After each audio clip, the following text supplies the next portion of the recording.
Hey folks, Eric from Hit Subscribe here, and I am just experimenting with microphone angles for the audio in these videos. I think I'm starting to lock in on a actually decent angle to have the mic at for these videos, or maybe not. I don't know. We'll see when I publish them on YouTube, but hopefully the audio is improving by aligning the mic with the front of my face. Who knew? I used to keep it over here a lot.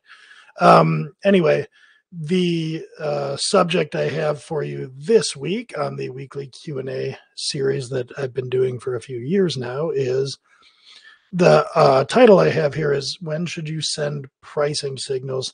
But really the question seems to be kind of when do you use price to sort of persuade buyers of your value? And I do have this question up. I have prepared ahead of time. So I'll read the whole thing. It's a little bit long, but I think it's good to have context here.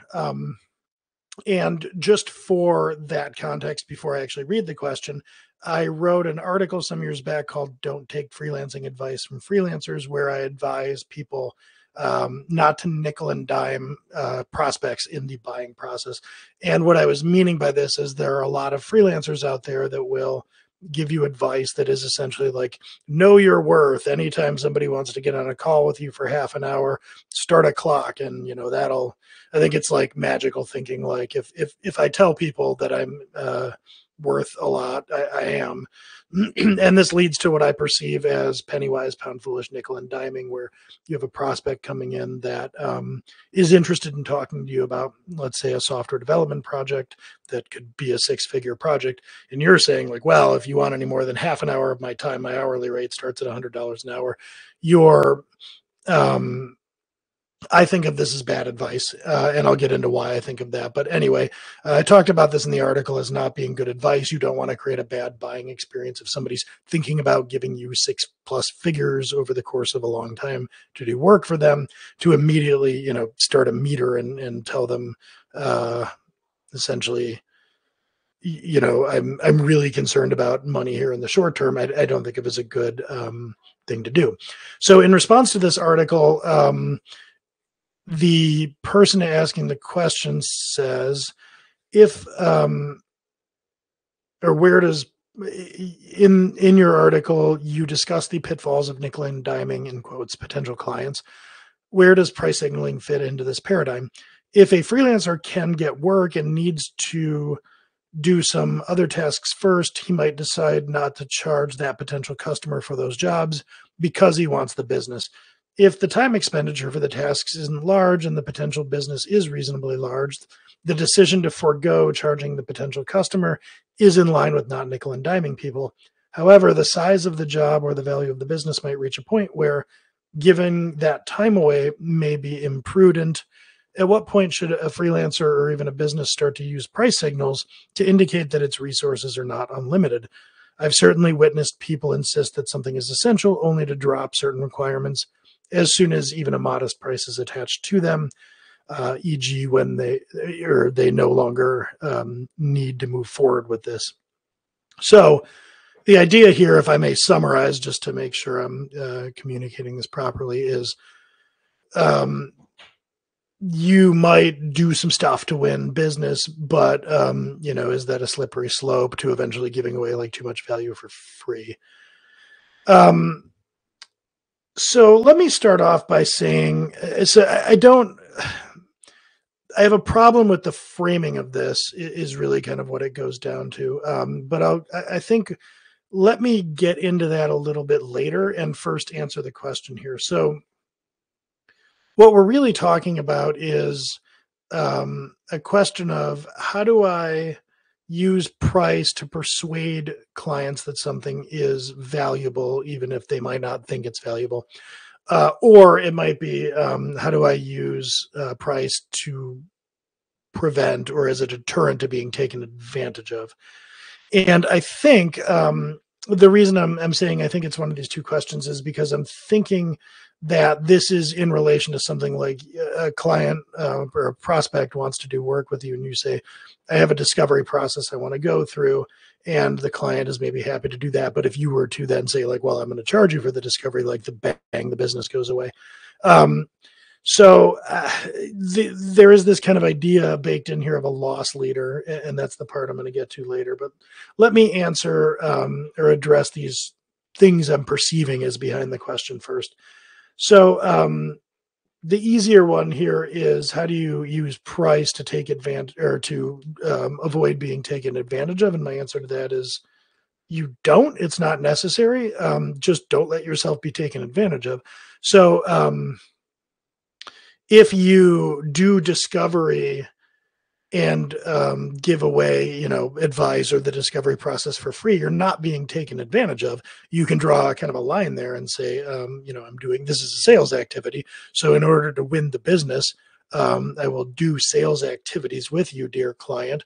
But that's as far as it goes. You may get some value out of those activities. But, there is a clear delineation here between the sales and onboarding activities and the actual deliverables of the work that we do together. So you don't need to use pricing in any way in that situation if you just have a clearly defined set of boundaries between what is part of your sales and onboarding process and what is part of your delivery process. And during your sales and onboarding process, you can certainly give away advice for free. You could theoretically even give away some labor for free. All of this is in the service of creating a good prospect experience, and ideally kind of through like sales and marketing, showcasing your value. But you should understand what is your deliverable and what isn't. And part of this might be if you're coming at this from the perspective of a freelancer that is used to the client dictating what the sales process is like or running RFPs, this might be harder to wrap your head around. So you might be encountering clients that are saying like, well, okay, if you're going to come do custom app dev work for me, I want you to do this coding exercise and do these other things where they're defining the process. What I'm talking about is when you as the service provider have your own set of activities that you may or may not do as part of sales and onboarding. You don't have to slap a price tag on them to stop clients from asking for free work. And as an aside, by the way, I would never do free labor for a client to show how awesome you are. That's something I wholeheartedly don't recommend from the beginning. And that's part of having boundaries. You're not giving away your deliverable as part of the sales process. Don't ever do that. So price will never actually really make for a good deterrent from somebody taking advantage of you. You need clearly defined scope and processes as to what is involved in your sales and marketing and what is involved in your deliverable. If you sketch those two things out, nobody's going to take advantage of you because you will simply say, that's not something I'm going to do for you for free. That's part of my deliverable. It's just as simple as that. So the other question here that's a little more nuanced to get into is the one of how do you use price to persuade your clients that something is valuable? So in this hypothetical scenario, or it sounds like maybe something that the person asking the question a few years ago now has encountered is work that is important, but then as soon as you attach a price to it, the client decides that it isn't important. So how do you use pricing or send pricing signals to indicate to the client that this thing is valuable? And again, my answer here is mostly you don't. If the client is, interested in your discovery process when it's free, but then you attach a price to it and suddenly they decide they don't want it, the client is telling you what the value is to them, and that's basically none. So I'll humor you, or, if you're willing to do this for free, sure, whatever.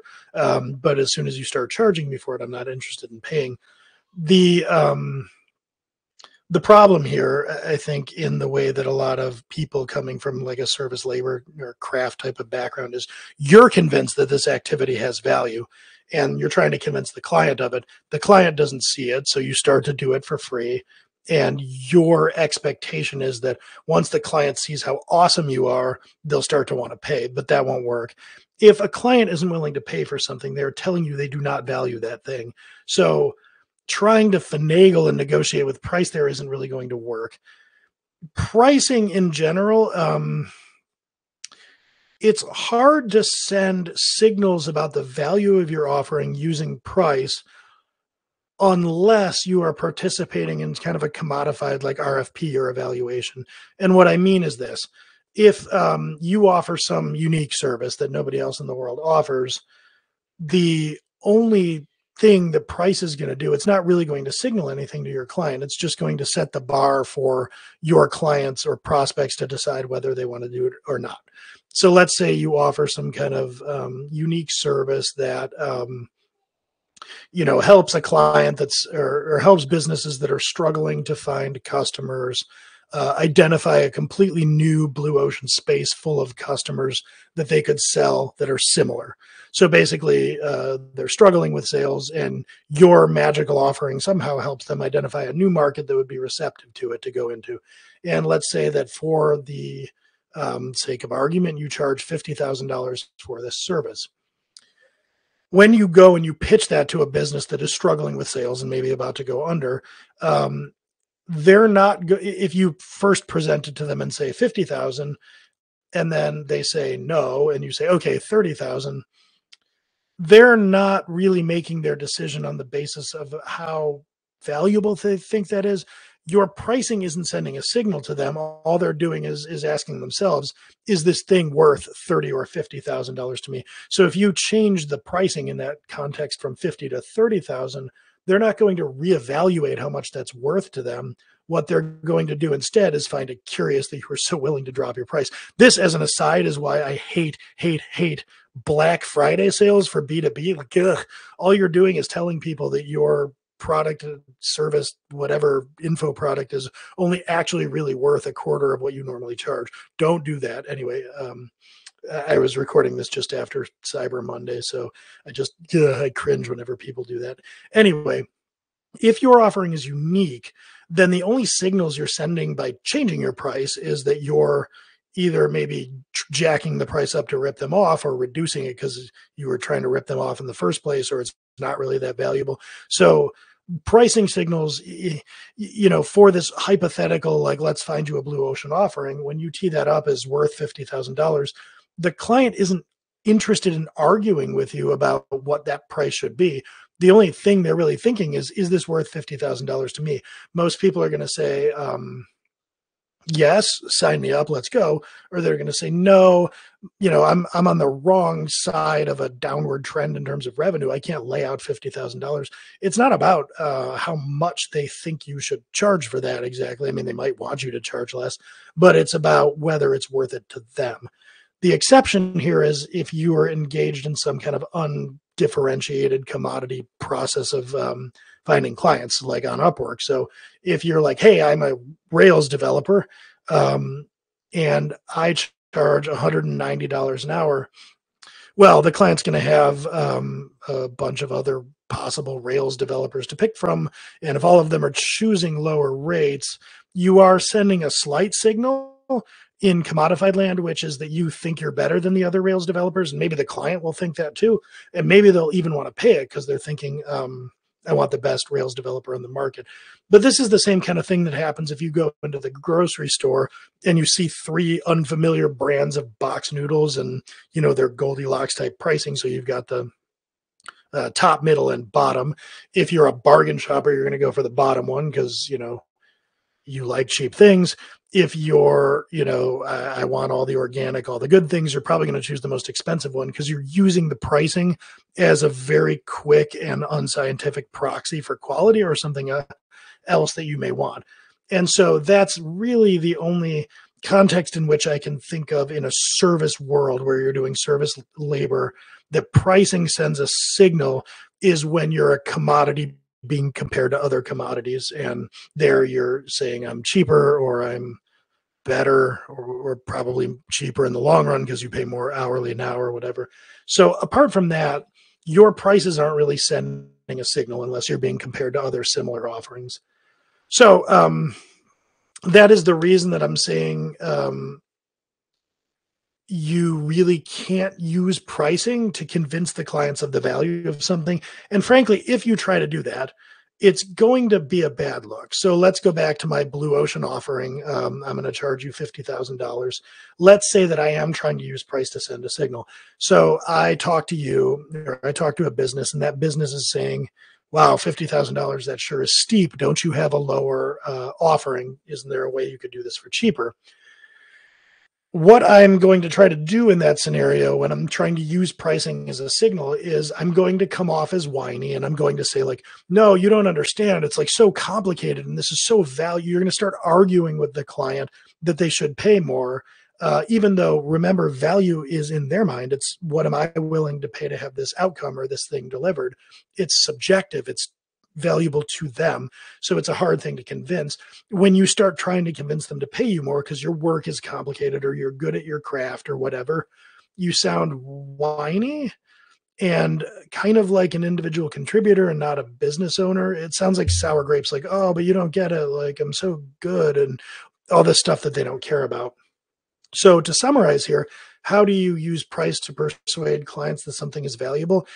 Really, it only works if you're an undifferentiated commodity and trying to act or convince them that you're better or something, or I guess cheaper. In any other context, trying to take this approach will just sour your prospects on you and sound kind of weird and petty. So I wouldn't do it. You're not going to use price to convince anyone of your value. The value that your client realizes from your offerings is value only to them. They're the only one that matters there. It has nothing to do with you. It's how much they value the outcome you're providing. So I want to go back here and revisit my advice in this and the whole premise here and just kind of take a walk back through it after going through that. What I was saying in that post about freelancers and not nickel and diming was you as a freelancer, and mostly app dev is the audience here, but if you're doing freelance application development, you are probably, especially in the early going, signing on for like 40-hour-a-week engagements of indefinite length, which means that you are selling a six-figure offering.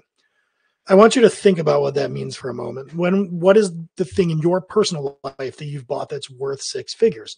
And unless you're running a business and hiring people and stuff, like a fairly significant business, most likely the thing that you've bought, the only thing you've bought in your life that is worth six figures is a house. Maybe you have a high-end car, maybe there's stuff I'm forgetting about, or like a housing remodel or whatever. But you are buying, what you are selling is on par with that. It's a six-figure offering. Now I want you to think about what the purchase process for six-figure offerings typically looks like. It typically looks like a whole lot of activities. So think about buying your house. A realtor comes out, and you haven't given this person any money at all up front, but a realtor comes out and goes on a bunch of car trips with you, probably driving you around, showing you houses, spending a bunch of, for the moment, free time working with you. And then there's other folks involved, lender doing pre-approval. Maybe you've got a mortgage broker. There are an awful lot of people as you're gearing up to buy this six-figure purchase, an awful lot of people spending an awful lot of time with you for free. And you, for your part, are participating in this very intensive buying process for probably 2 months, maybe even longer, depending on how long your decision makes to closing. So to be clear here, this is an extremely labor-intensive, multi-party process that everybody does together. That is what six-figure sales looks like.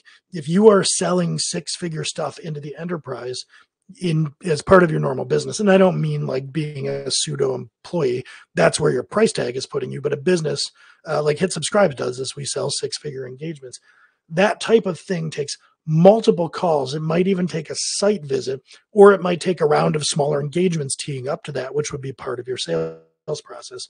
If you're selling 6 to 7 figure app dev, you are probably doing on-site visits. If you're an agency, you might be taking people out to dinner, all of which is free for them and expensive to you in the buying stages of that. Okay, so the reason I'm mentioning all that is so you understand that selling a six-figure item is a long process that is risky for the seller, and it involves a whole lot of whining and dining and convincing and all sorts of other stuff. So when you look at it through that lens, the idea that any given person you talk to, if you are doing a decent job of vetting your prospects, any given person you talk to might give you hundreds of thousands of dollars. And your job in your sales and marketing process is to filter out the tire kickers and make sure that everybody that you're speaking to would be a good candidate to give you hundreds of thousands of dollars, assuming there is a good fit between you and the client. So when you look at things that way, imagine the first impression that you make. Imagine that somebody calls you up and says, yes, I would like to do $250,000 worth of business for you potentially, but you might understand I want to do some diligence before I just drop $250,000 on you. We want to have a few meetings. I want to understand a few things. I want to learn more about your process. Imagine if the vendor's response to that was, whoa, whoa, whoa, whoa. My time is money. I'll have you know I am a level 85 Rails ninja and I want $180 an hour. And I'm going to send you some signals that I am super important because I won't even talk to you unless after a half hour, my timer starts at 180 an hour. I cannot tell you how unserious that is. I can't tell you how ridiculous that looks. I can't tell you how much any serious buyer would just laugh at you and say like, oh, okay, big shot. Anyway, on to the next person. The only scenario in which that makes sense is if you are on Upwork and you already have gigs lined up for the next 2 months or whatever, and you can posture by seeming important and getting to tell your freelance buddies a story about how, I told everybody how valuable I was and I told this prospect to pound sand. It only works if you are absolutely just unfamiliar with business and sales and the whole 9 yards. So let's circle back here and look at the nature of my advice as I wrap this up. What I'm talking about is adopting the mindset of somebody who has a six-figure offering that you're selling, which is going to be the case for even a beginner freelancer and app dev if you're doing 40-hour a week indefinite engagements. Whether you act like it or not, whether your sales process reflects it or not, you are selling a six-figure big ticket offering. When you start to stop, when you get away from treating that like a job application process and instead you establish your own sales process, what you are doing as you court business is you are defining what your sales enablement and marketing process looks like. So let's say that you go from doing, custom app dev, 40-hour sort of pseudo employment labor to you're going to do custom website builds that range between $50,000 and $150,000. And your process for that is you have an initial discovery call where you evaluate whether this is a reasonable fit prospect or not. And then you do an initial bit of recon onto the client site, and then you reconvene and you do an extended form of discovery, and then you write a proposal. Let's just say that's your process. I just kind of came up with that off the cuff, but let's say that that is your process. During that process, you're going to have calls and emails and all kinds of things with the client.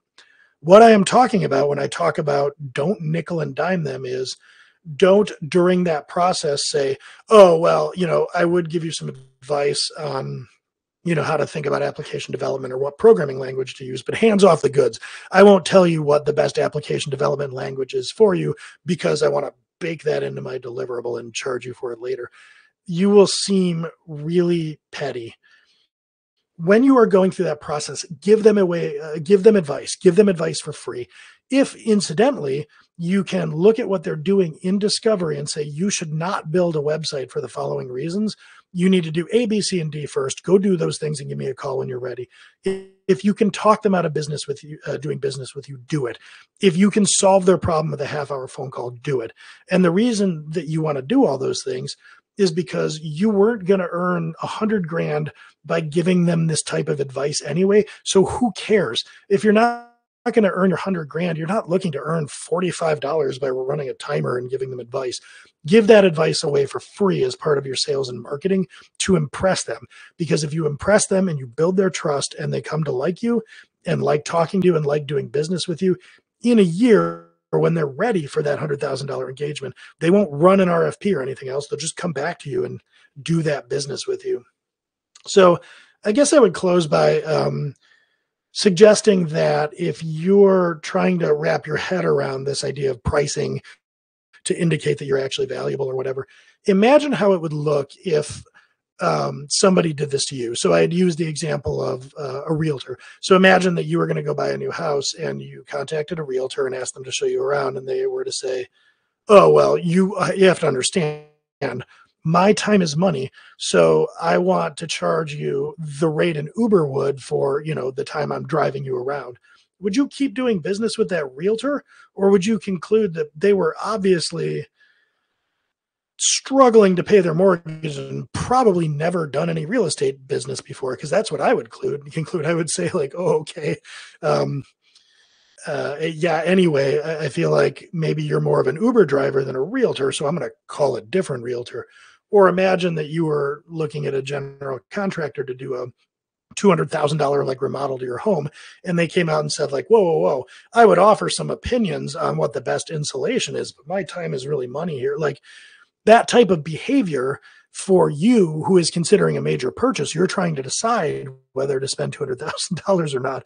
And this person is tapping their watch and saying like, whoa, my time is money. Like, I mean, just imagine how that would land for you. And I don't think it would be like, oh, wow, I didn't realize your time was money. Here's $200,000. I think it would be like, anyway, no, on to the next person. So remember that, reverse the roles, and imagine that you are making an enormous purchase decision and thinking about what your behavior would look like in the reciprocal role. So to wrap it all up in the very end, this is obviously a topic I can talk about at length, but as for how you send signals with the pricing of things that you're doing, you don't. Sending signals with price is for commodity offerings that are undifferentiated and usually at the lower end of the pricing spectrum. You send signals by making your deodorant more expensive than all the other deodorants because somebody standing there looking at 40 different deodorants is kind of looking for anything to help them make a decision. And so the most expensive one is one way to do that. If you're selling services that are going to be bespoke, high touch, involve relationships and all that, you're not sending signals with your price. What you really want to be doing is coming up with ways that you can deduce and understand the value that you're bringing to your customers, and then find situations where the value that you're going to deliver is at a price where they're going to want to pay it, and also at a price where you delivering it is profitable. That's the name of the game. So, can I build websites for a rate or an amount of hours or whatever, which I would want to do that for $100,000. And then can I go find clients for whom, yeah, $100,000 for a website signs me up. Price isn't really a way to signal in the high ticket service world. It doesn't function in that capacity, and I wouldn't recommend using it that way. So hopefully all of that makes sense. That is long and dense and probably a little ranty, but this is a subject about which I have a lot of opinions. So yeah, I will catch you all next time.